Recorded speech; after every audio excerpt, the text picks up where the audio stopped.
Also, if we want to do a long form. I grew up in a farming community. I didn't. I was like, did you? Where do you want me to look? You? Yes. Yeah. Just over my shoulder. Yeah, perfect.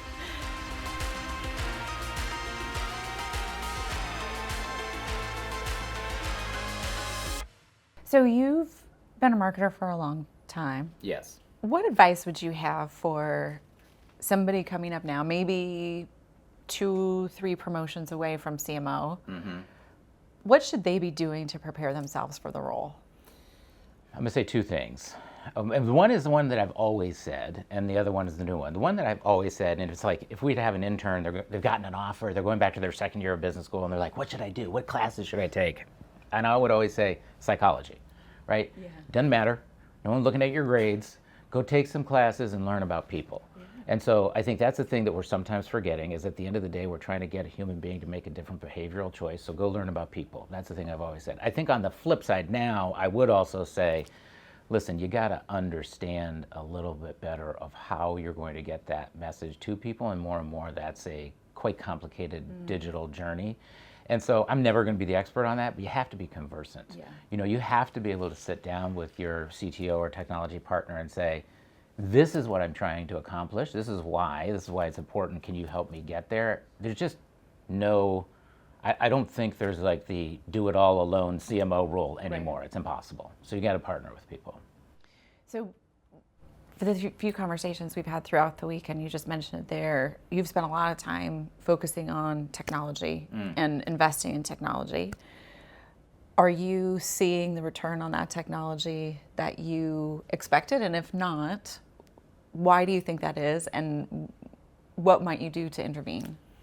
You know, I think the case studies we tended to start with were efficiency based, and some of the ones that were a little bit easier to do the math on in year one. And so we're seeing amazing returns on supply chain and forecasting, and like, you know what, if we have the right product in the right place at the right time, there's huge savings. I am deeply convinced that we have to keep investing, and that we're going to have to build those capabilities to get to some of the more, I would say the case studies that we don't have a return on yet are creative. You know, are we really leveraging the power of data to differentially inform and then ultimately create stories? That's going to be a journey we're going to have to stay on. What do you think the biggest mistakes are that we make as marketers today, as we sort of pivot from maybe an old model of and definition and skill set of marketing to a new set of? I mean, I think it's always the same one, and that's chasing the wrong KPI. You know, I think about when social media blew up and we were all running around just super excited about how many likes we got, or how many fans or followers or friends we had. I remember, and your CFO was always like, okay, so what do I tell the board about your friends? And I think in some ways that's happening again, where we might be proud of, hey, we had 12,000 different variations of this piece of creative. Well, that's wonderful. Was that better? Right. Was the result better? And so for us, we have big brands. They're in a lot of households. They're broadly distributed. When you think about marketing as industry, very low price points, right? We're not selling cars. We're selling boxes of cereal. And so I think finding the right amount of personalization, the right amount of specificity, and make sure you're maintaining scale.